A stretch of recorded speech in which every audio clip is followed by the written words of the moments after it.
Coming up on Network Africa.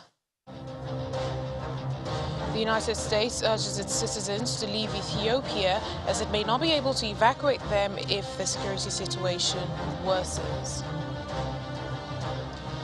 Hundreds of protesters call for President Roch Kabore's resignation after deadly attacks demonstrating in the capital Ouagadougou of Burkina Faso.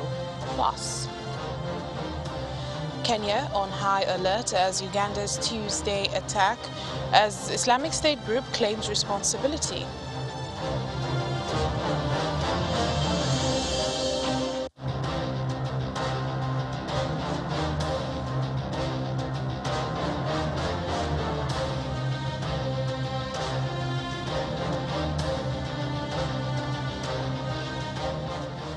Hello and welcome to the program. I'm Layo Adegoke. The U.S. State Department is warning American citizens in Ethiopia that it might not be able to evacuate them if the security situation worsens suddenly.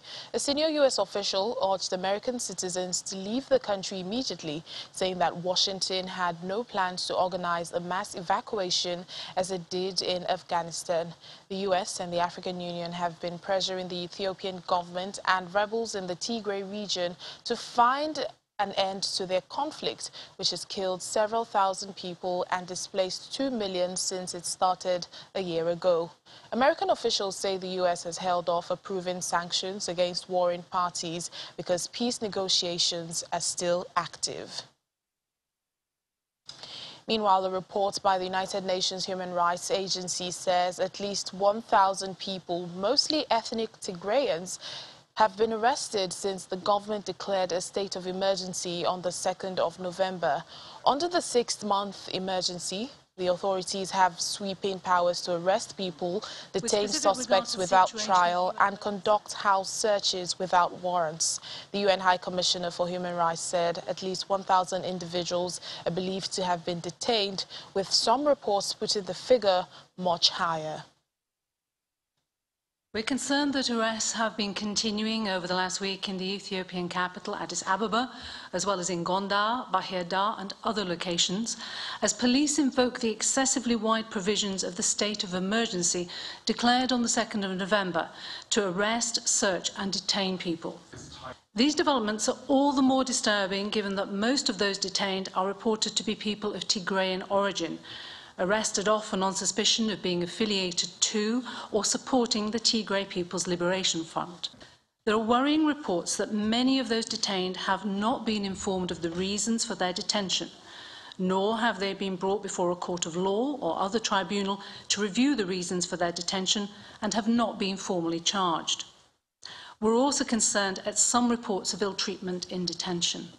With specific regard to the situation of UN local staff, 10 are still being held, as well as some 34 drivers subcontracted by the UN. We call for all those still in detention to be immediately released, or else a court or other independent impartial tribunal should review the reasons for their detention, or they should be formally charged. Hundreds of protesters are holding demonstrations in Burkina Faso's capital, Ouagadougou, demanding the resignation of President Roch Kabore. The protesters accuse the president of failing to rein in militants in the north and east of the country, who last weekend killed 28 soldiers and 4 civilians. The country is holding 3 days of national mourning that began on Tuesday over the latest attacks. A dozen civilians were killed at the beginning of the month in an attack by gunmen as they were going to a weekly market near the northern border with Mali.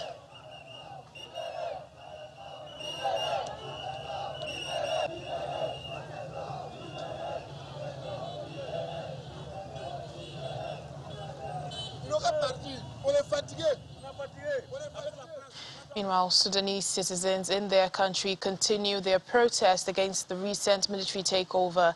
Activists across the country have called for people to take to the streets to mark the day when a civilian was supposed to take over the leadership of the governing Sovereign Council. In a move reminiscent of former President Omar al-Bashir's oppressive tactics, the authorities have switched off phone lines and cut the internet. Or if last month's coup had not taken place, today would have been been an important milestone for the country. The Army Chief, Abdel Fattah al-Burhan, was due to hand over the leadership to the Sovereign Council to a civilian.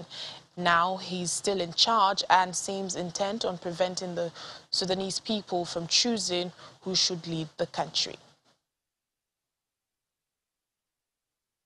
U.S. Secretary of State Antony Blinken is in Kenya for talks with President Uhuru Kenyatta.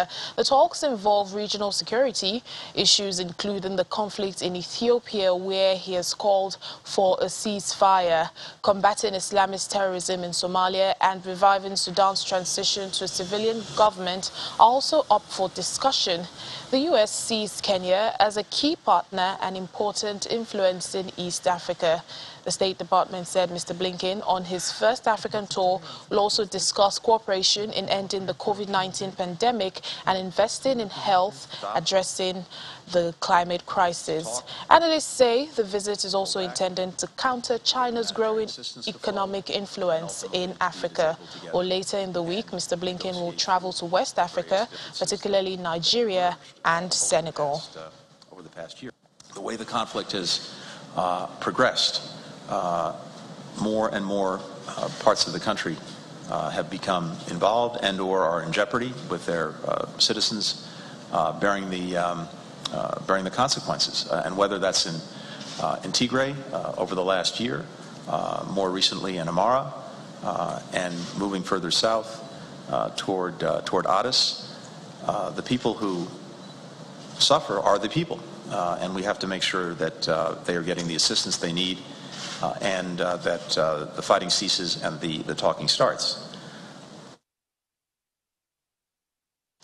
Meanwhile, Kenya's government says security agencies are on high alert following Tuesday's terror attacks in the capital of neighboring Uganda. Government spokesperson Cyrus Oguna urged citizens to be vigilant and report any suspicious person or activities. The alert comes days after 3 prisoners who were convicted for terrorism-related charges escaped from a maximum security prison just outside the capital, Nairobi. In Uganda, 3 suicide bombers detonated explosives at 2 sites in Kampala, killing themselves and 3 other people. Well, joining us now is Kenyan journalist Abby Agina for more on all of this. Hello, Abby. Thank you for speaking to us. What's the atmosphere like in the country, especially as security agencies are on high alert and U.S. Secretary of State Antony Blinken is in the capital? Well, thank you for having me. The situation in the country remains very vigilant, in the sense that security agencies have stepped up surveillance, and we can confirm that business is as usual back in the capital city. We've not seen any major changes, especially when you look at people accessing public utilities, people attending to their day-to-day operations. Nothing much has changed, but there's an air of surveillance across the security apparatus in the country. And of course, one of the developing stories as of this hour, we can report that the Commissioner General in charge of the prisons has been sacked by the President following the escape of the 3 terrorists who are at Kamiti Maximum Prison. And this has seen the appointment of a new Commissioner General who will be taking over the prison service. This is an ex-military brigadier who has been appointed to that position. And of course, all this is linked towards stepping up security surveillance. We can also report that other than the Commissioner General, that is Isaiah Osugu, who has been arrested, we can confirm that, sorry, I beg your pardon, is called Commissioner General Ogola, who has been arrested. We can confirm that the commandant in charge of the prison service has also been arrested by the detectives from the Crime and Investigations Department here in the National Police Service in Kenya. And that is the much we can report as of this hour. There's a keen interest to see that the security apparatus is under tight guard by the leadership of the country. All right, let's talk about U.S. Secretary of State Antony Blinken's meeting with President Kenyatta. They will be speaking about Ethiopia, Somalia and Sudan. What outcome does Kenya seek from this meeting? Well, of course, this is Secretary Blinken's first visit to Africa, and it comes at a very important time for the continent. And right now, Kenya is looking towards having robust discussions around security cooperation. They'll also be having talks around issues to do with climate change, which have been featuring prominently in President Biden's foreign policy support towards African countries. We also do know that part of the areas of interest that will be taking center stage in this meeting will be conversations around, of course, supporting our security apparatus by the U.S. government also has emphasized. Earlier on, we did have a press conference by the Secretary of State with our Foreign Cabinet Minister, that is Ambassador Rachel Omamo. They articulated a number of issues, and one of them also was on Somalia and, of course, Ethiopia, and not forgetting Sudan.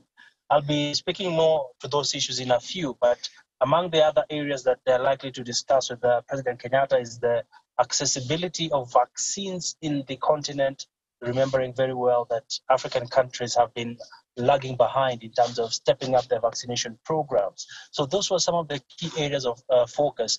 But back to the substantive issues, this is touching on the security in the Horn of Africa. We do have heard from the U.S. Secretary of State saying that they want the warring parties to cease fire, and he has called for dialogue, especially in Ethiopia, where the TPLF has been staging attacks in some of the cities, and this will be a key area of interest in the meeting with President Uhuru Kenyatta. Of course, the other issue of focus will be on Somalia, which is yet to hold elections, and the Secretary of State said he and the people of America and the world want to see safe and fair elections happening, not only in Somalia, but also other countries that are soon going to be holding elections. Other than that, the issue in Sudan also is going to be taking some interesting twists, especially now that we did see a number of developments happening in that frontier. All right, then, a lot to keep our eyes on. Thank you so much, Abi Agena, Kenyan journalist. Well, moving on to other security matters, but on the maritime front, it appears Nigeria is already reaping the dividend of various collaborative efforts at tackling illegalities on the Gulf of Guinea. The Chief of Staff Officer, Western Naval Commander Rear Admiral Halilu Zakaria, alluded to this while briefing the press at the opening ceremony of the Kofi Annan International Peacekeeping Training for key Nigerian maritime law enforcement agencies on developing security culture on the Gulf of Guinea.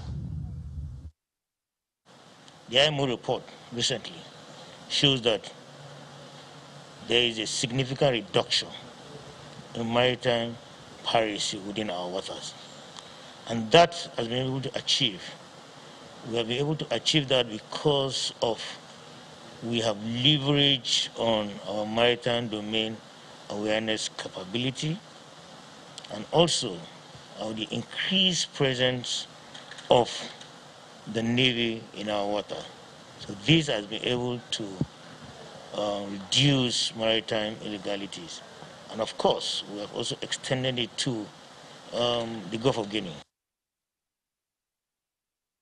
Meanwhile, the commandant of the Kofi Annan International Peacekeeping Center, Major General Francis Ofori, while acknowledging the support by Denmark towards various capacity-building initiatives for players in the maritime sector, hinged the gains made so far on the effectiveness of strategy being implemented at various levels. According to the report, the Gulf of Guinea region recorded 28 incidents of piracy and armed robbery in the first 9 months of this year, in comparison to 46 for the same period last year. Most notably, Nigeria reported only 4 incidents in the first 9 months of this year, as compared to 17 last year and 41 in 2018. Crew kidnappings in the region have dropped, with only 1 crew member kidnapped in the third quarter of this year, compared to 31 crew members taken in 5 separate incidents in the third quarter of last year.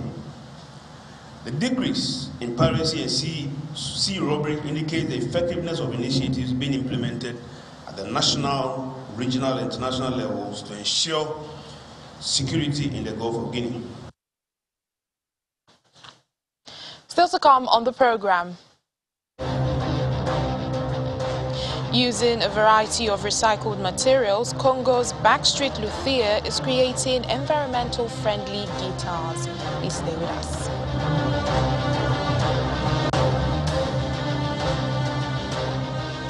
Welcome back to the program.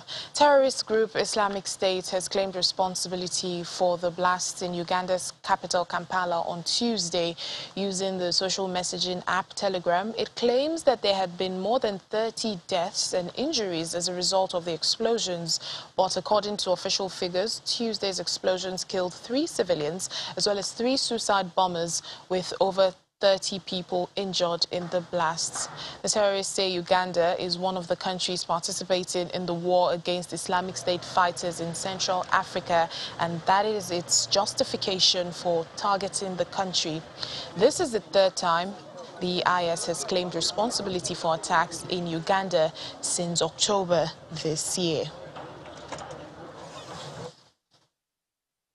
David Otto, a security analyst, joins us now for more discussions on Tuesday's blast in Uganda. He joins us live from Kigali, Rwanda. Thank you so much for speaking to us. Thank you. Well, as a security analyst, what are your thoughts on the rise in attacks by Islamic State in Uganda?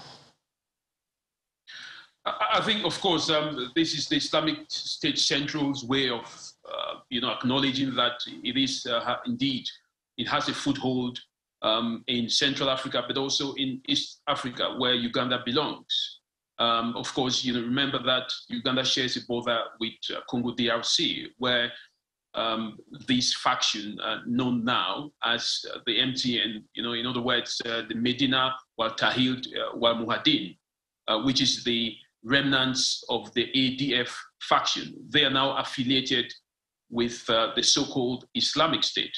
And of course, they targeted Uganda because, of course, Uganda is involved in counterinsurgency operations, but also because, from an operational perspective, the ADF has always been a group that, was established in Uganda in 1995, and therefore it still has very much sleeper cells within the country. I mean, you could see that, significantly. They targeted the heart of the constitution, which is, the parliament avenue, and also the heart of the national security. This is the central police station, which indicates that, it's an assault on the national security of Uganda, but also an assault on the constitution and democracy, coinciding with the visit of the US Secretary of State, Antony Blinken, coming to Africa to speak about the increased protection of democracy in the continent. So it's a very significant and well-timed attack by the ISIS affiliation in Central African Republic. Indeed, it seems like this was quite strategic. But with this series of attacks, what can Uganda and even regional nations, Kenya, do to quell such attacks so we don't see an escalation? I think, first of all, what they need to do is to review their counterinsurgency operations. Of course, they've got to be able to design and look into their threat analysis and see where there were gaps. This is a clear indication that, these were not random attacks. They were well planned. The, kind of weapons, the improvised explosive devices that were used and the impact that we've seen tells you that, this was not a random use of any kind of IED. Then, of course, the venues that they selected, very high critical infrastructure. So the government of these nations and in East Africa need to look at, their counterinsurgency, operations and see how they can review it, design some threat analysis, but also look into their vulnerabilities, which is what has been exploited so much, by this ISIS faction. But this is a global war. It's not just East Africa, other countries in Central Africa should also take notice. Nigeria is one of them in the West. So it calls for each and every country in Africa to really look into their, security measures and see how they can stop such attacks, in the future. All right then, David Otto, security analyst, thank you for speaking to us. Thank you. South Africa has declared 4 days of national mourning following the death of the last white president, F.W. de Klerk. The national mourning starts on Wednesday evening to Sunday evening, and the presidency says the national flag will be flown at half-mast as a mark of respect. De Klerk died at the age of 85 on Thursday last week after having been diagnosed with cancer earlier in the year. He will be cremated on Sunday in a private funeral attended by family members.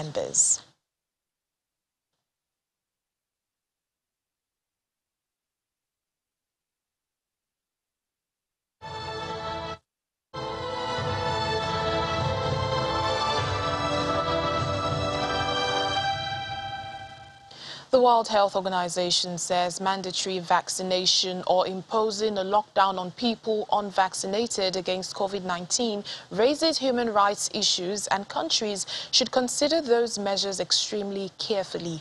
Senior WHO official Mike Ryan says this raises real issues around civil liberties and calls on governments to implement those measures only as a last resort and for the shortest possible period of time. Some governments feel that having attempted that and having tried, at least in their minds, their best to be able to address that, are looking to using mandatory vaccination, either mandatory vaccination for work or mandatory vaccination or proof of previous infection to access hotels, restaurants, and even to the extreme of asking people who are unvaccinated to stay home as opposed to vaccinated people being out. And this raises real issues around civil liberties. This raises real issues around human rights. And it's something that governments should consider extremely carefully. And they need to be absolutely sure that the benefit of doing this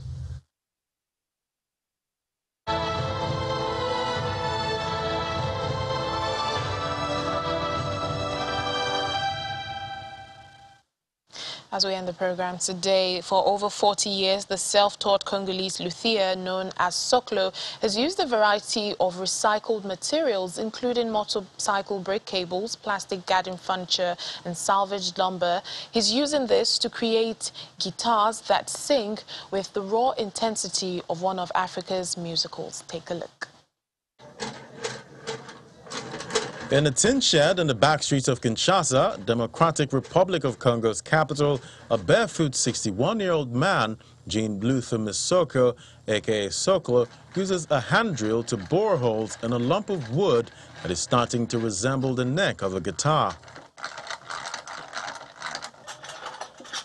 Surrounded by a jumble of broken and half-built guitars and a fading picture of Congo's late dictator, Mobutu Sese Seko, he hammers bits of white plastic chair into it as inlay to help guide players around the fretboard and fixes threads of motorbike brake cables as strings. Our strings are from many places, such as old brake cables from cars and motorbikes, and also, for example, electrical cables. We take them, open them up, and take the cables and stretch them. Soklo's passion began in his village in Kikwit, southwestern Congo, in 1975 when he dismantled and copied a guitar a friend had given him. 3 years later, he moved to Kinshasa, where he sold his first guitar to his cousin. He used negative feedback to improve his craft and finesse his designs. Soon there were fewer complaints, and local and international musicians were flocking to his tin shed.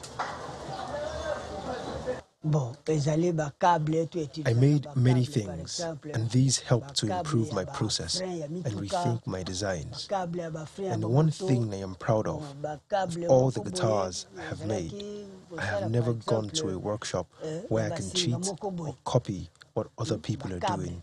No, it's my own method.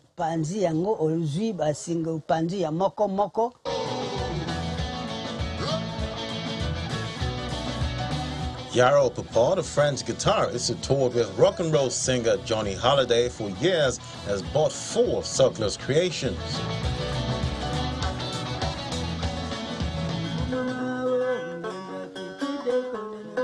Congolese world music star Jupiter Bokonji loves Sokolo's sound and asked him to go electric. The result, Jupiter said, is far more authentic than top guitar brands, which cost upwards of 20 times more.